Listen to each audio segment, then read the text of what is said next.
Revision अगर ये ढंग से ठीक से किया है तो एग्जाम का जो प्रेशर है वो ऑटोमेटिक कम हो जाएगा, मार्क्स अच्छे आएंगे। क्या रिवीजन करने का भी एक सही तरीका होता है? हाँ बिल्कुल, क्योंकि मोस्टली बच्चे क्या करते हैं, रिवीजन के नाम पर अपने बनाए हुए सेल्फ नोट्स को फिर से दोबारा पढ़ लेते हैं, सोचते हैं कि रिवीजन हो गया, लेकिन शायद कहीं ना कहीं कुछ तो गलतियां हो रही हैं, तभी तो एग्जाम में मार्क्स कम आ रहे हैं, टेंशन बढ़ रही है, स्ट्रेस ज्यादा बढ़ रहा है कम होने के बजाय। उससे पहले एक मैं छोटा सा एग्जाम्पल दूंगी आप सबके लिए कि रिवीजन क्यों जरूरी है हमारे लिए।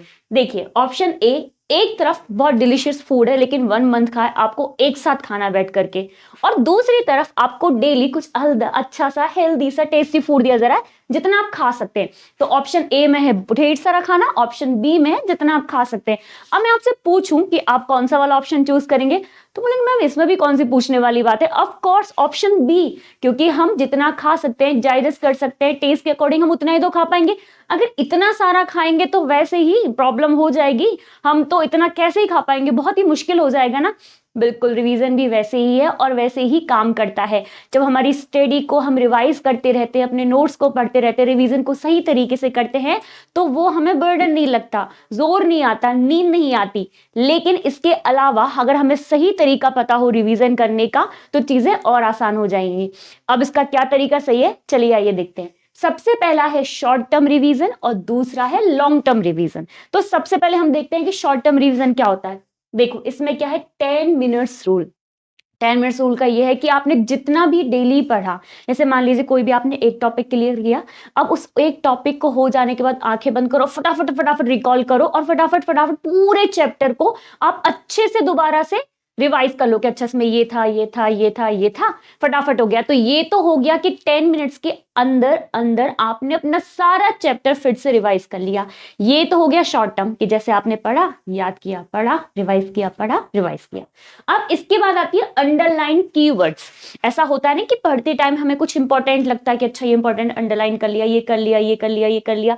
तो जब हम एग्जाम देते हैं तब हम अपने नोट्स देखते हैं तो उसमें भी अंडरलाइन हो रखे होते हैं। अगर हमें लगता है कि हमारे पास में इतना प्रॉपर गैप हमें नहीं मिला है जितना हमें चाहिए, तो पूरा एकदम से पूरा पढ़ने की बजाय हम क्या करें कि हमारी जो अंडरलाइन कीवर्ड्स हैं हम उनको याद करें, उनको पढ़ें, जिससे एग्जाम टाइम पर अगर हमें कीवर्ड्स याद होते हैं तो हमको उसको डिस्क्राइब करने में बहुत मुश्किल नहीं होती।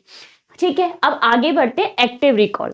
अब एक्टिव रिकॉल में क्या होता है कि आपने कोई चैप्टर पढ़ा, अच्छे से पढ़ा, मन लगा के पढ़ा, रिवाइज किया, आपने 10 मिनट्स रिवीजन रूल्स को फॉलो किया, उसके बाद अपनी आंखें कर लें बंद, आंखें बंद करके शांत हो जाएं और सोचें कि हमने क्या क्या पढ़ा।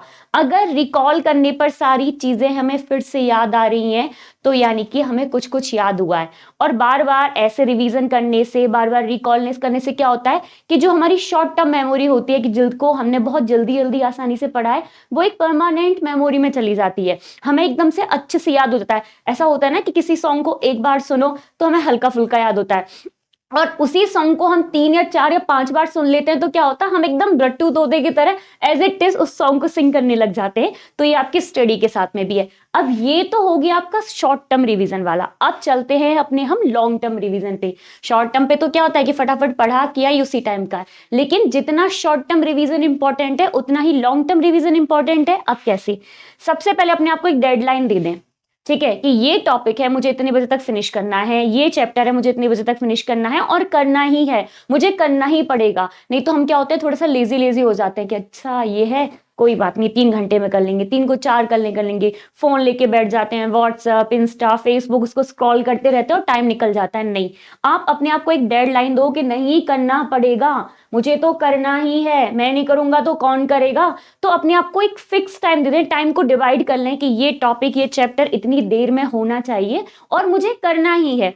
अगर आपने अपने आप को डेडलाइन दे दी, टाइम डिवाइड कर दिया, तो टाइम मैनेजमेंट भी बना, आपको चीजें प्रॉपर याद भी रहेंगी और आप डिसिप्लिन भी हो जाएंगे। इसके बाद चलता है रीड अंडरलाइन कीवर्ड्स, जो मैंने आपको पहले ही बताई थी कि जिन भी अंडरलाइंस को आपने कीवर्ड कर रखा जो आपको इंपॉर्टेंट लगी, उन सबको एक बार फिर से देख लें। जैसे चैप्टर फिनिश होने के बाद मैं देखा कि अच्छा ये वाला टॉपिक इंपॉर्टेंट था, इसमें ये कीवर्ड्स थे। अगर हमें पूरा भी याद नहीं रहेगा तो एटलीस्ट हम कीवर्ड से सारा सब कुछ फिर से रिकॉल कर पाएंगे और उसको अच्छे से एग्जाम में प्रेजेंट कर पाएंगे।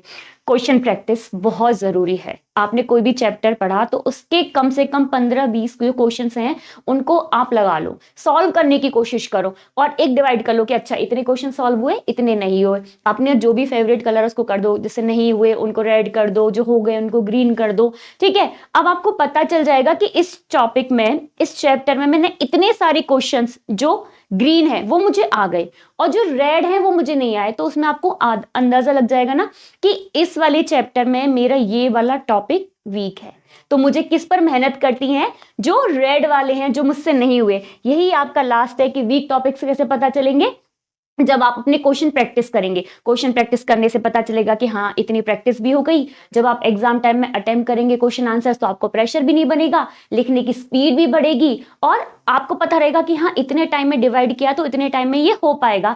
तो आप एक टाइम कैलकुलेशन भी कर पाएंगे सही प्रॉपर तरीके से और उसको अच्छे से कर भी पाएंगे। जो मान लीजिए 12th में है तो उनके लिए जेई में बड़ा इंपॉर्टेंट रहता है 12th का, और जो 10th के बच्चे हैं उनके लिए भी इंपॉर्टेंट है क्योंकि आगे चल के उनको भी किसी ना किसी कंपटीशन में पार्टिसिपेट करना है। तो एक टाइम मैनेजमेंट सही होना चाहिए। अगर आप ये सारा मेथड करते हैं रिवाइज करने के लिए, रिवीजन करने के लिए, तो देखेंगे कि चीजें बहुत सारी शॉर्ट आउट हो गई हैं, प्रेशर कम होगा और एग्जाम टाइम पर आपको फटाफट से आंसर लिखेंगे और जब आप एग्जाम हॉल से आएंगे तो आप अपने हैप्पी फेस के आएंगे। तो ऑल द बेस्ट, अच्छे से पढ़ें, अच्छे से रिवाइज करें, टाइम बहुत कम रह गया है, फालतू टाइम वेस्ट ना करें, जितना हो गया उतना ठीक है, लेकिन अभी भी हमारे पास काफी समय है, हम चाहें तो कुछ भी कर सकते हैं। तो आई होप आप सब बहुत अच्छे से मेहनत करेंगे। All the best.